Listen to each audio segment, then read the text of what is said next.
Party MLA ticket MP ticket అనేది పెద్ద hyper mall దొరికే వస్తువులు లెక్క అయిపోయిన రోజులు ఇవి. ఆంధ్ర, సీడెడ్, నైజాం అని సినిమా నిర్మాతలు ఏరియాలు నమ్ముకున్నట్టు లీడర్లు కూడా టికెట్లను గట్నే బేరం పెడుతుంటారు. ముందు చూపున్నోడు మంచి ఫ్యాన్సీ రేట్ కా టికెట్లు కొనుక్కొని పోతారు. అట్లా బేరం కుదరక టికెట్ చేజార్చుకున్నోళ్ళేమో మందు డబ్బనో గ్యాస్ నూనె డబ్బనో పట్టుకొని పార్టీ హైకమాండ్ ఆఫీస్ ముంగట నెత్తి మీద పోసుకొని ఆస్కార్ పర్ఫార్మెన్స్ చేస్తే అయిపోయా సీటు పక్కా కన్ఫర్మ్ అవుతుందన్న నమ్మిక చాలా మందికి ఉంటుంది. అగో బీహార్లో ఇప్పుడు అచ్చంగా సోంటి సీన్లే కానొస్తున్నాయి.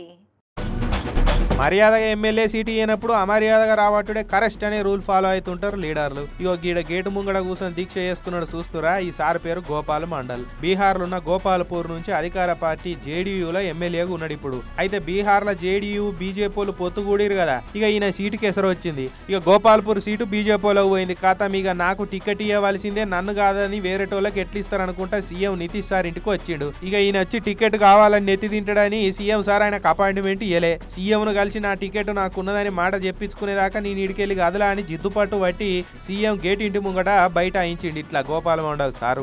टिकट मिलेगा बिना टिकट लिए हुए नहीं जाइएगा, नहीं जाएंगे, यहीं रहिएगा। गोपाल मंडल क्या कहेंगे नीतीश कुमार को लेकर जो खबरें आ रही है? क्या खबरें आ रही हैं? नीतीश कुमार खुद वहाँ जो नहीं कर रहे हैं, वहाँ तक न्यूज पहुँचेगा, हमको बुलाएगा. అయినా నిన్నయాల టికెట్ రావాలంటే పద్ధతిగా అడిగితే ఎవరైనా ఇస్తున్నారా చెప్పురి?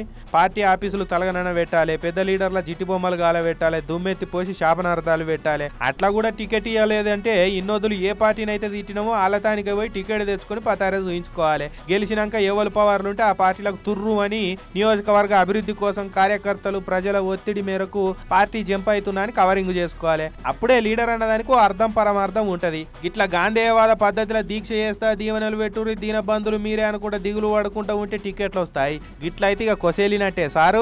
ప్లాన్ బి లేకుంటే క్లీన్ బోల్డ్ అవుతావు, ఇక నీ ఇష్టం అని అంటున్నారు ఇండియాలో పాలిటిక్స్ గురించి బాగా ఎరుకున్నోళ్ళు.